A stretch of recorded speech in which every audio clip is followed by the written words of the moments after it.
Good afternoon, and welcome to the virtual press conference with Rory Alexander, Sam Retford, Seamus McLean-Ross, Conor MacNeill, and Tony Curran, the cast from the highly anticipated standalone prequel series, Outlander, Blood of My Blood, premiering August 8th on Starz. The newest series in the beloved Outlander universe, the epic romantic saga brings viewers from the war-torn battlefields of World War I to the sweeping highlands of 18th century Scotland, promising two new love stories filled with loyalty, passion, and desire as the young couples defy the forces that seek to tear them apart. We'll begin today with a few previously submitted questions. Now, without further ado, please welcome Seamus McLean-Ross, Sam Retford, Conor MacNeill, Rory Alexander, and Tony Curran. All right, gentlemen, to kick things off, we're going to start with Seamus. So Seamus, and then we'll go back to front and end with Tony for this first question. All right, so if each of you can please share a little bit about who you play and give us 3 words that you think best describe your character. Go ahead, Seamus. Hi, I'm Seamus McLean-Ross, as I just said, but I play Colin Mackenzie, the eldest son of the Mackenzie family. And after Red Jacob's passing, Colin and Dougal are thrust into this world of political navigation to fight for that ultimate prize of the lairdship. Due to our father not leaving a clear heir, they are thrown into this world. 3 words to describe my character are stoic, intense, and all-seeing. Dougal is loyal, passionate, and fierce. Do we just do 3 words? So I'm Conor MacNeill. I play Ned Gowan, who is the legal advisor, the blade to the Mackenzie family. And I think 3 words to describe him are wise, loyal, and patient. I'm Rory Alexander. I play Myrta Fitzgibbons-Fraser, who is best friends and cousin to Brian Fraser, and I am sort of the ward of Mr. Lord Lovett. 3 words to describe his character: hopeful, loyal, and romantic. That was beautifully said. Hello there, my name's Tony Curran. I play Simon Fraser, Lord Lovett, clan chieftain of the Fraser clan. I would say he's Lord Lovett is devious, he's ambitious, and he's uncompromising. Lord Lovett has fallen down in his luck. He lives at Castle Leathers, which is unfortunately could do with a lick of paint. His clothes are somewhat ragged. He sold all his jewelry, and he wants to get back to the top of the echelons of his society and of the clan system. So keep an eye out for this guy. The old fox is coming to get you. Yeah. All right, now that we know a little bit about your character. Hi guys, thanks so much for talking to us today. I want you to talk about how the costumes help inform the decisions that you make, because obviously, period piece, it's a big part of it. Just for all I'll of you. go frustration. As soon as you put the heels on, it's complete and utter frustration for Lord Lovett because they hurt so much, and you know exactly how the ladies feel. So for me, once I put my tights and my heels on, it definitely gets you into character. See, I feel the opposite about the heels, because Oh, the really? heels give me like a poise. Well, they give you 3 more inches, Conor. They also Yeah. give 3 more as well. You need 3 more inches. Oh my God! But yeah, no, they make me walk very differently, and I'm instantly in a Ned zone when I put the heels on. I also love the ponytail as well. It has a real impact on how I behave. I feel like for us, that's kilt wearers. The kilt is the most practical piece of equipment we can be given to do our job in, because my goodness, you get a lot of freedom with that thing. Sprinting through the Highland woods is. Do you wear your underwear, or you don't? You go full. What do you call it, commando? Can you explain us? Well, yeah. So some of us have to do quite a lot of roly-polying on the floor, and I'm afraid the amount I have flashed my underwear to get pulled through. If I wasn't wearing any, then I probably wouldn't be here right now. For me, my favorite thing about it is the weight. The weight of the jacket just adds some power to me, and really grounds him to the earth. I love it. And it does, it changes the way that you stand and the way you hold yourself. So you kind of, I go from this kind of lanky, stooped person, and then all of a sudden you're in 3 layers of tweed. And so it just removes you so far from how you normally physically are that you're just instantly into a different headspace, which is so useful. Big props to Yeah. Tricia because the details on them is unbelievable. She's as incredible. well. And also for different scenes and different story parts, especially like the weddings or anything like that, or any sort of big event. So many different. There's so many different Oh, costumes that yeah. are so suited for the period of the Yeah. of the show. It's great. Great. You have to be Thank you very so aware of the cuffs. Some of the cuffs that Tricia has put together, they're quite gargantuan. You could hide a You've rabbit got to up be there. careful. A with the Batman orange. thing. Exactly got the when lead in them. when you're going for your Bordeaux, you're picking up a glass of something. You have to be very careful. I wanted to ask you, obviously there's a lot of myth and lore to all of your characters from Outlander. They are beloved. So I wanted to know from you guys what you think Blood of My Blood reframes, or how it kind of complicates what we think we already know about these families and their dynamics. Mm-hmm. Do you want to first start? Sure. I think in terms of reframing, Murta, I think, is seen as this quite jaded character in the Outlander world that people know.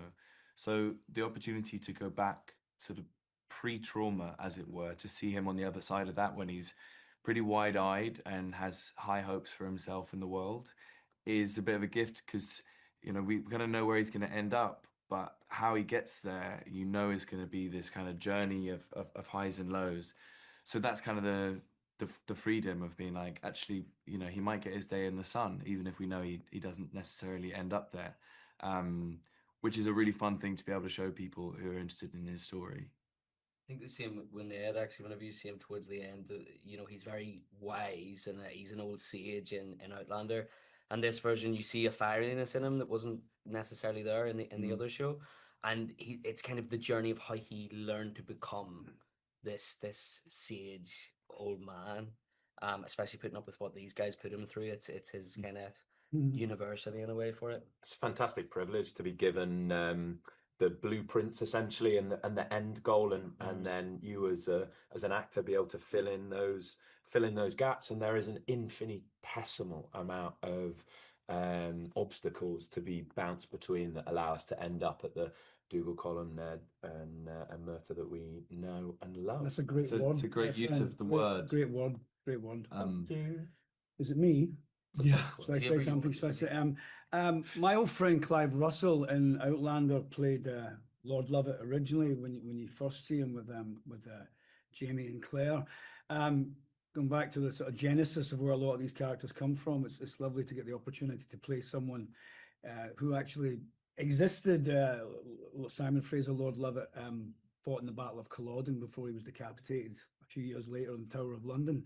So to have the opportunity to play someone like this and to fill his shoes or his boots, as it were, with the sort of intensity that the writing brings is a real joy. And to play against most of these fellas behind me, some of them I have played with, as it were. Some of them I've yet to encounter, but I look forward to it. And Some people never play with. never play with Off them. limits. For me, Gary Lewis has got this kind of sardonic kind of cynicism in his portrayal of Colm in his older years. And again, I think for all of us, it's the formative years of the characters, and this is a time of Colm's life with inchoate development into becoming a leader of a clan. And that is a really interesting kind of narrative thread of such a young man who is just forced to be not only much older in his years, but lead a group of people in ancient civilization. And his fire in his belly, I think there's up there for all of us. When they're older, they're more cynical about the world. When Colm's aspirations of what the clan can be and also wider society and his own ambitions are all there for him. These are the times of our lives for everyone, 18, 19 years old. So getting to live in that is a joy. Great I want to title. ask you, gentlemen, there is a power vacuum as the series starts. So, from your basis of your characters, is there any apprehension in this vacuum and what could end up happening? Maybe something positive or negative? Oh, absolutely, they are tumultuous times, especially in Castle Leog. when the shift of power is in play, especially when it's such a formidable character as Red Jacob, who has not only led the clan, he seized power from the previous successor. And so there is a whole new wave of potential leaders of this clan. It's not like a king where they leave a clear birthright heir. It is epically gained through by merit and skill and deft intelligence, and so it's going to be who has the ultimate power to achieve that against the whole sea of opposition. I think as well for my character, it feels like it's a vacuum that will implode. I think at the beginning, I don't know if Ned can see a way through genuinely, and he has a lot to wrangle to make it work. It's a really good question. That actually, It's a great question. Yeah. It's if you look historically at any time that Scotland, England, Wales, or Ireland were left without leadership, this amazing, as you say, vacuum opens up, and they are the most volatile times in history where we have these huge turning points for countries, and that's just an absolute privilege to be able to sit inside the inner mechanisms, the socio mechanisms of those events, and really play with the ideologies that are going through people's systems. It's interesting you say that, big man. There's a volatility, but there's also a vulnerability to the Mackenzies, and the scene that I have with Brian and Murtaugh, and I'm wanting them to go along to this clan gathering over your way, young man, and I'm like, you know, and he's like, oh, am I going to spy? I'm like, not spy, just listen to what you can learn of value. Because Fraser Lovett certainly wants to keep his fingers in these pies as well, because as much as Seamus said, there's no birthright of a king to become the head clan chieftain.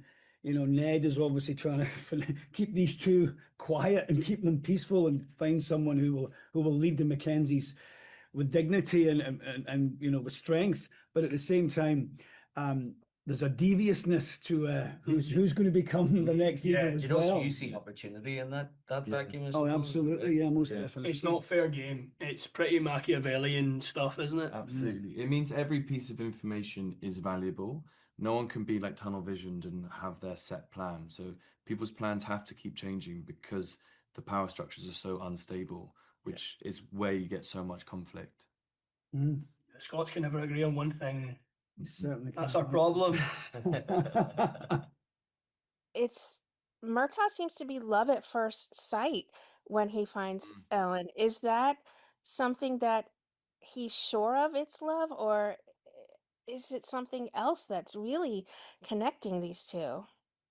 That is a great question, and is actually something that he tries to come to terms with through the series, especially when he's surrounded by, that there is another love story that he kind of witnesses, that he compares his to, and he kind of tries to weigh them up and see how they match up. I think he doesn't necessarily know what this feeling is, and it's tied in with a lot of kind of projections that he has. He really wants to find his way in the world and kind of start his own family and like give himself some direction. And I think he sees in Ellen kind of an opportunity to put himself in the limelight and be the center of his own story, and have someone by his side who he can go on that journey with. So in a way, it is really about Ellen, and in another way, it's kind of it's a projection of all of his hopes onto a person, and then he will have to reckon with that at some point. He kind of gets therapized as he goes through the season. This question is about Dougal and Colin's dad, but I would love all of your guys' opinions on it.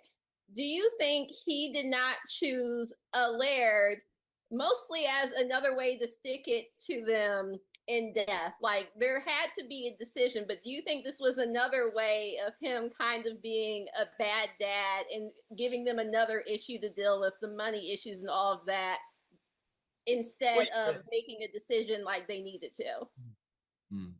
And he alludes to Ellen in a flashback that as to his arrogance toward his own mortality, and I really think he believed he would outlive even the necessity of having to to pick someone to follow in his footsteps. I really believe he thought he had a. I also think, there. like, rationally, neither of them are fit at this point in time. So trying to make that decision isn't necessarily to hurt them or to oust them from being included. It's actually what's the right thing for the clan in the long term. And I think he's waiting to see. And like you say, I think he was arrogant about his age as well, but he's waiting to see, will one of them eventually step up? Also, watching it again on the big screen made me think of watching the chess scene in episode 1 with Peter and Harry in the study. I think he believes Ellen will find a way through that chessboard and navigate to that that layer chip or of that ilk, you know. Yeah, I think he trusts her to navigate the world in the Highlands. Whatever happens, she's the one who's got his belief. Although, unfortunately, for the clan and for him, as he mentions, she's a lady, She's a she's a lady, woman. yeah. So she. Although but it's such a rogue move, I still think he knows that. He's not dumb. I think he still knows that she will be able to pull these strings and go behind the scenes of the office to conduct our power. And you always see that throughout this season and in season 2. Want to say it was truly an awesome treat to watch you all transform what I'm seeing on screen. I had an awesome time watching you guys. So thank you guys for That's that. what we want. Absolutely. you. So my question is, it can be a challenge to step into the light of an already established brand with beloved characters. When the last scene is shown, I want to know from you guys, what do you want the audience takeaway to be? I've talked about it like a tapestry. This show, I think, stepping into a universe is something personally as an actor I've always wanted to do, because it's such a detailed world, and I think the fact we've been gifted this spin-off show is just adding more contrast, more detail to an already beautiful painting.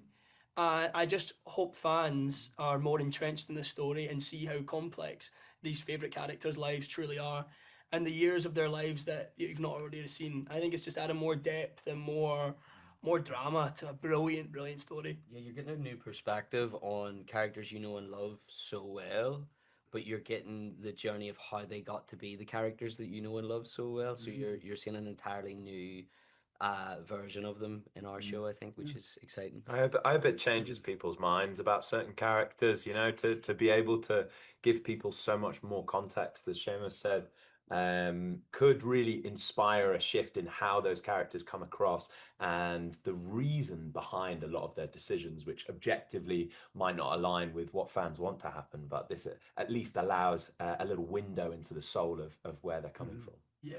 Obviously, Diana's novels were adapted for television for Outlander, but with our show, the sort of the new beginning, sort of the genesis of where these incredible characters came from, we have carte blanche in that sense to do whatever we want to do, from the First World War back to the sort of first Jacobite rebellion in 1714. So we've as beautifully put, Seamus mentioned the canvas that we have sitting before us. It's sort of empty, and all these gentlemen will be waving their brushes on it. So it'll be interesting to see what actually comes out of that. Hopefully the fans will respond to it. Yeah. And to follow on from what Seamus said about the tapestry, you're never quite sure what fans are going to take away or which storyline or character it is that they're going to relate to. And because the characters are so detailed and that, you know, there's a few stories that you can follow, everyone kind of has an opportunity to let something resonate with them that might be different from someone else who watches the show. So I'm hoping that with the themes and some of the setups that we have, then people will be able to like personally engage in quite different ways to how we're expecting, which would be exciting too. Absolutely. Like learning to love Lord Lovett, you mean? Is that what you were Like pretending? learning to love Lord Lovett. Lovett, yeah. Or even say learning to Anyone love Lord ever Lovett. love Lord Lovett? I was going to say, you've yet to convince us. Yeah. Well, thank Is for Connor. Connor, I love the friendship that develops between Henry Beauchamp and Ned Gowan. What was the best part of working with Jeremy for you, and what does that friendship mean for Ned? I think initially the friendship isn't a friendship, it's a curiosity about what Clan Grant are doing with this English blade here and what their intentions are. given that the kind of precarious situation that the Mackenzies are in, and then it develops into a friendship because they have a lot of similarities. I think they're longing for love, their loyalty to their lovers, and I think you get a little glimpse of Ned's past throughout the series that is really interesting and is very like what Henry is going through. But also Henry's incredibly intelligent, so he can have a genuine heart to heart with him and open up. And I think that that's really lovely. And I love acting with Jeremy. He's brilliant. And I think we're both take our work very seriously, but don't take ourselves very seriously. So there's a lot of fun in shooting those scenes, and we push each other in the right way. So yeah, it's been really, really great. That's all I've got. Curious how familiar all of you were with the Outlander franchise going in, right? It's an established show. And since some of you are playing already established characters, did you do a deep dive and kind of study the other actors' performances? Or did you kind of want to keep it your own thing and kind of stayed away from that? Or was there a little bit of both? Walk me through your processes. Go on, Rory. For me, I took the second option, and Matt and Meryl kind of encouraged it to be like, don't go in and try and do an impersonation. So if you can at this point, keep clear. And I'd watched some of it prior to starting the process, but then I really tried to stop so that I didn't just do a bad impression of Duncan and kind of ruin what he had already done. But I think because it is the same world and universe, like once you step into that, there are some pretty clear guidelines around. So you feel like you're very much walking the same path, but just wearing kind of slightly different shoes. Well, actually, maybe we wear the same shoes. I don't know. But yeah, then I'm hoping that once like what I'm doing is really firmed up, then I'll get to go back and watch what Duncan did, like safe in the knowledge that I'm not going to now like change what I'm doing in accordance to him, but just to basically just learn more about the character and just to enjoy seeing what Duncan did with from a different perspective. I think it's really nice having the show as well because you know the destination. So like you get to make the journey and the plan for the journey to get to that destination. So it doesn't mean that you're making an exact replica of what they're doing, but you're going, oh, I see where I'm going towards. Do you know what I mean? So that's quite a useful thing to have. Yeah, and people change, you know, especially when you're 18, 19 years old playing characters like Colm and Dougal. These guys have aspirations. I touched on it earlier in answers. They didn't think their life. Colm certainly didn't think he would have legs like he does. He didn't think he would face such obstacles as fighting for the leadership with his brother. So life throws all sorts of obstacles at you, and yeah, like Conor was saying, seeing where your characters end up gives you the freedom to show how he got there. I watched with regards to Lord Love It, I'd watched like three, 4 seasons when my wife loves the show and all her friends love it.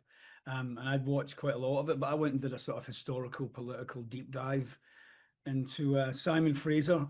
My nephew gave me this first edition book that he lives in Nuremberg in Germany, and he was at a little bookshop one day and he found this first edition, 1903 or something, and it was a biography about Simon Fraser, Lord Lovat, written by a Mackenzie, which was sort of, it was the irony is not lost on us all. And I just started flicking through it. You know, it was over 100 years old, this book. You could smell the history.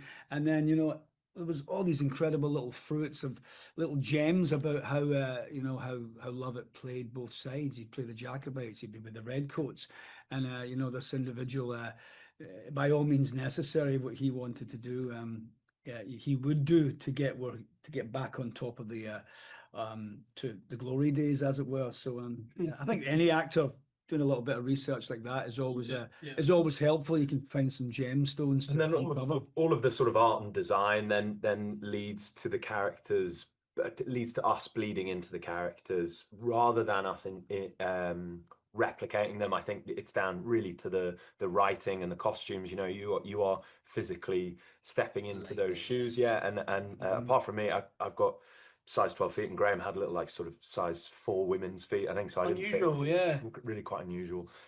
He struggles. Contrast. Yeah, he struggles to balance. Quite large and tiny little feet.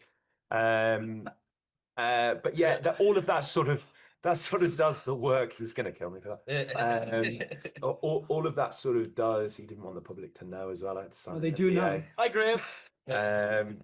All of the work is done for us, really. So we can bring those early days, you know, which can, as Seamus says, be a completely different person. By the time we get to them in 30 years, they've been through so much. Yeah, that really, yeah.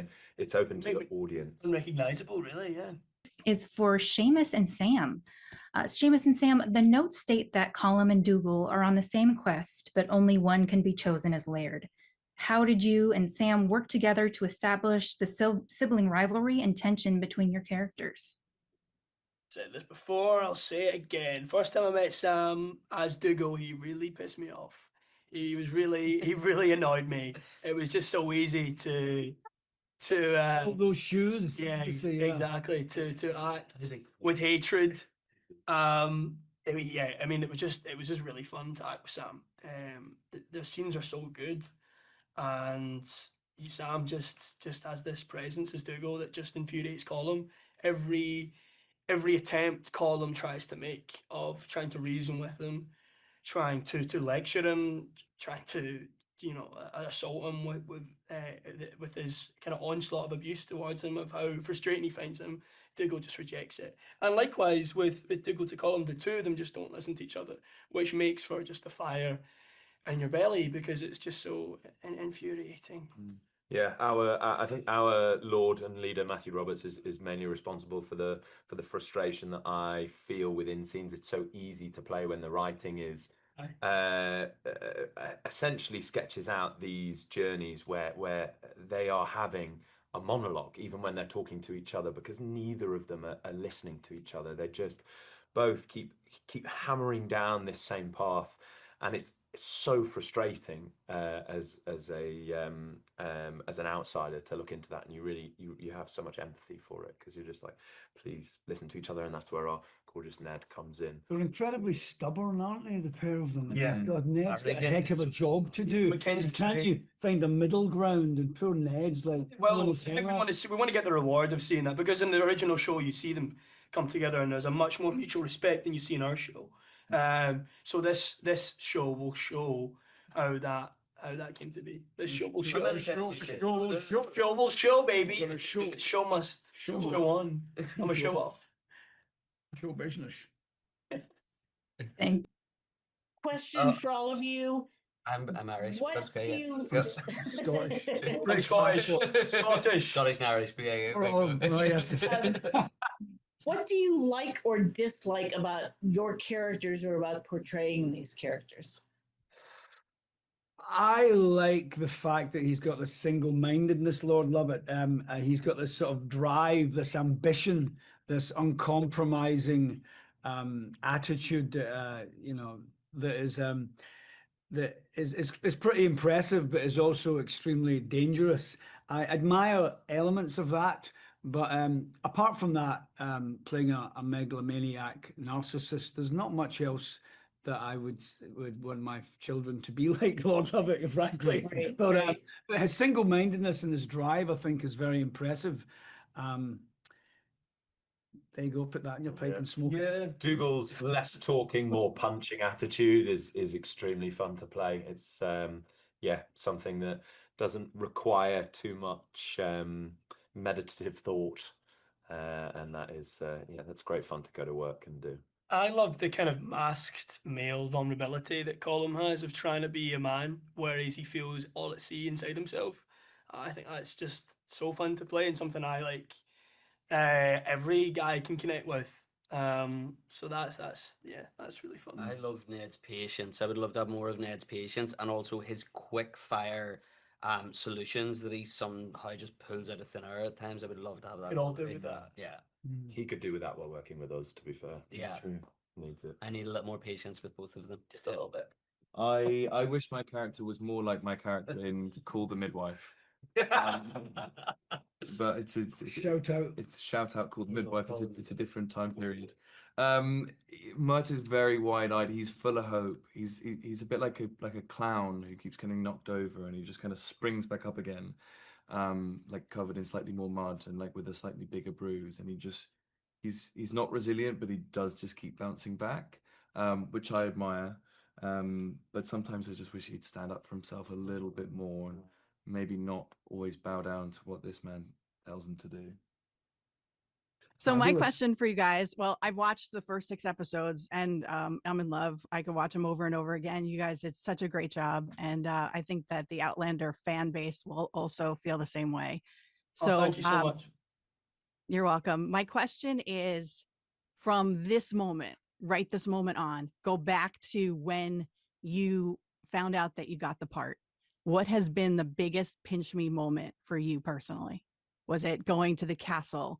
Was it going to Comic-Con and seeing all the fans cheer for you? What do you think? And I know it's hard because it's probably a long period of time, but what's like one major moment that you just went, oh my God, I can't believe this is happening to me? I think working with Tony Curran and Peter Mullen was quite a big thing. I think stepping onto a set where those caliber of actors are there is quite a pinch me moment. Yeah. It's a great answer. Yeah. It's true. 'Cause I remember the moment I found out that Peter Mullen was playing my dad, and he, growing up, and still is my favourite actor, and so many Scottish actors' favourite actor. So the moment I found out that was happening, I couldn't stop screaming like a little girl. So if only you heard that. So yeah. We had a moment the other day where we came off the plane to San Diego, and we came around the corner with our bags, and there were people waiting for us in the airport for us to sign things, and it felt like the bit in Bend It Like Beckham. That was all I could think in my head. It was like when they see David Beckham in the airport and people are taking pictures of them.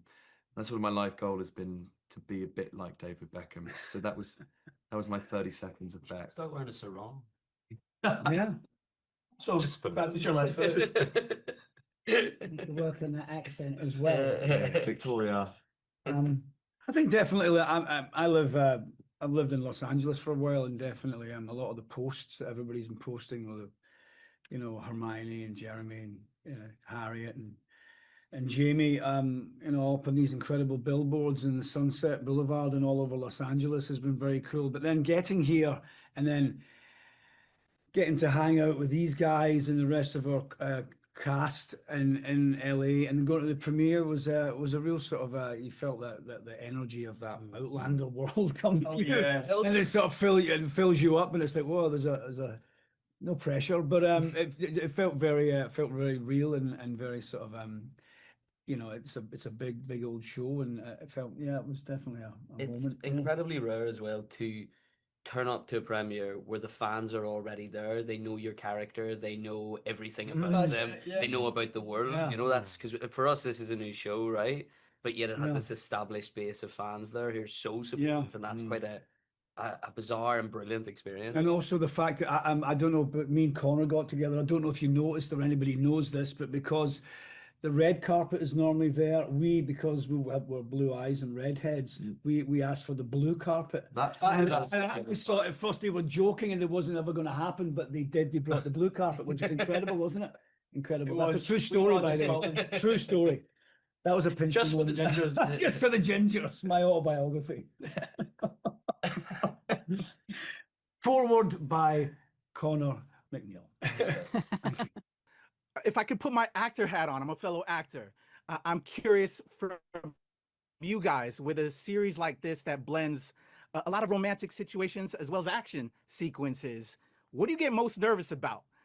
For me, it's like, kind of the same. I'm curious for you all individually. Do you get a little bit more nervous with romance or a little bit more nervous with the action? Well, I've not done any action, so. Or romance. Or romance. What are you thinking doing? Well, I'm going to sit out. In Seamus's defense, limping around set all day, and remember to limp when they say action. Obviously, that was a problem. Action, that's got to be a physical part of your job, my friend, isn't it? No, absolutely. Yeah. I mean, I forgot to limp for the first part of my job. Day one on set. Sam thought I was going to get fired because the director just keeps shouting, "Limp, limp!" I'd kind of run away after him in scenes.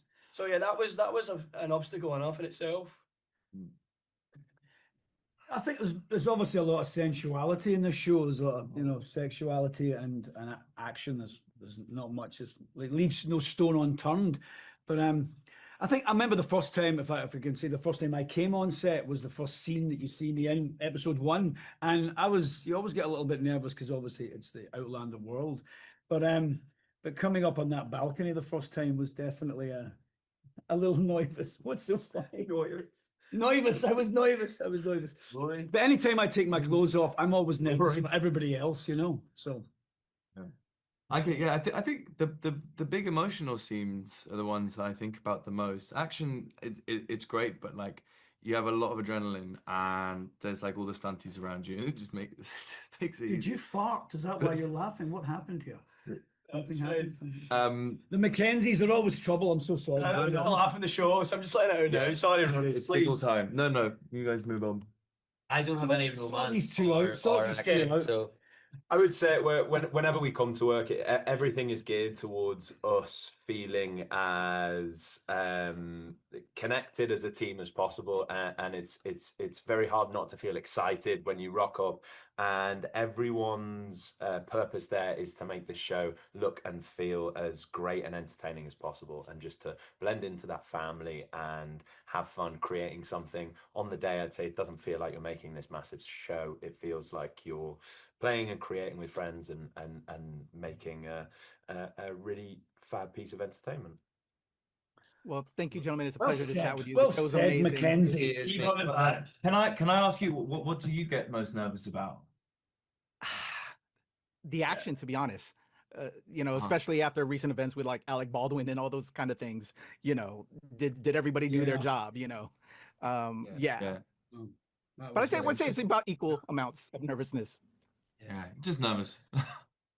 Good scenes throughout the entire series, and they also have little connections, and it gives little glimpses and insight into the previous Outlander series. So with all of that being said, if you could send a message to new fans wanting to just join in on the series right now, what would it be?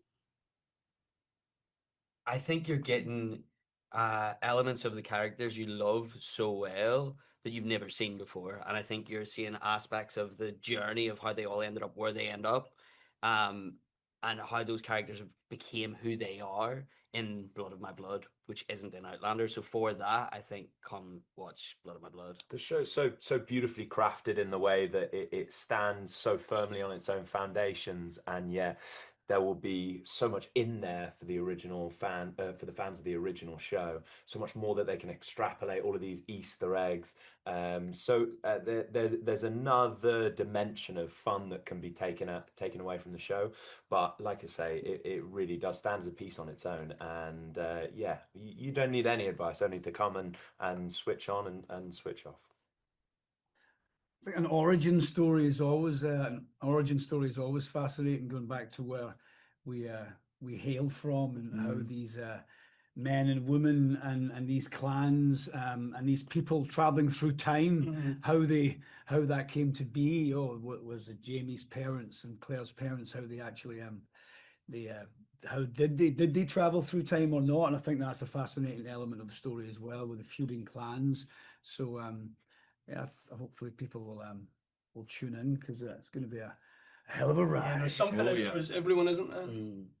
Yeah, Romance, definitely. I definitely think that it'll be pretty easy for fans of the previous series to just jump right in and enjoy it, as well as new fans to come in. And I will say that you all did a remarkable job portraying these characters. They're so beloved, and especially Seamus and both Conor. I will say I even noticed some of the way you all spoke and the mannerisms that you use. It really embodied those characters, and it also you also gave it an original spin as well. So we're excited to get everybody involved in watching this series.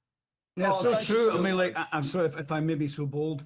Like Bill Patterson, obviously Conor plays so beautifully. I've said to Conor this morning at breakfast, there's elements in his performance, very subtle, that are that ring true of the original, the actor who's played Ned. And you too, my friend, you too with Gary. So it's these little details are beautiful to see, within your character sort of journey. But these guys have killed it as well, haven't they? I wasn't fishing, but thank you. 100%. So just blow 100%. smoke. Thanks for the We're quiz. all Thank excited to you. get to watch this series. Both old and new fans can just jump right in. Thank you guys so much. Thank you so much. Thank you. Thank you, Morgan. Thank you, Morgan. And thank you, gentlemen, for your answers today. This concludes our virtual press conference for Outlander Blood of My Blood. Make sure to tune in to the premiere on Friday, August 8th on Stars. Thank you. While we're sitting here.